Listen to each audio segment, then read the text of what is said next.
Hey there, Brian King, sitting in my wonderful hotel room here, about to leave to give my keynote address at the ICANN House Luncheon in Winston-Salem, North Carolina, one of my new favorite places in the U.S.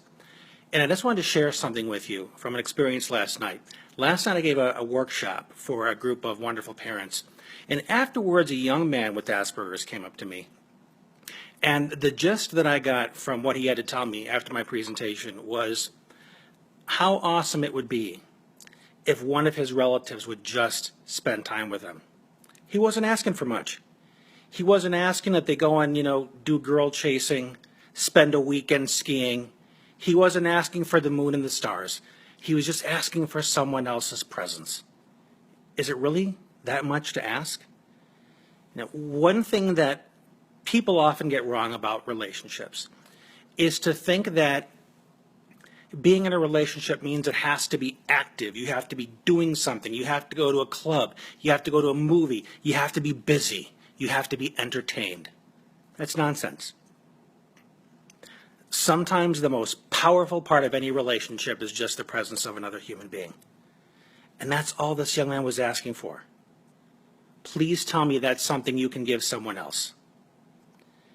There are plenty times when I imagine that you're with a child, a parent, maybe even an elderly grandparent that is tired, maybe even dozes off on you. But do you think poorly of that person? Like, how dare you fall asleep on me? I'm so self-important. Is there anything wrong with just being in the same room with that person?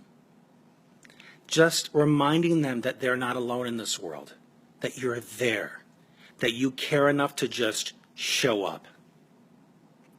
It's so powerful and it's so simple. And I want to ask you to consider that. Is there somebody in your life that maybe isn't as mobile as they once were, myself included? I can't go on nature hikes with my wife anymore because of my advancing EDS. But she and I can really enjoy sitting in front of the TV, laughing together. We can lay in bed together while she crochets and I read something. We are enjoying each other's presence. We're not living the adventures that we once planned together, but it doesn't mean our life is no longer an adventure. We are just on a very different path.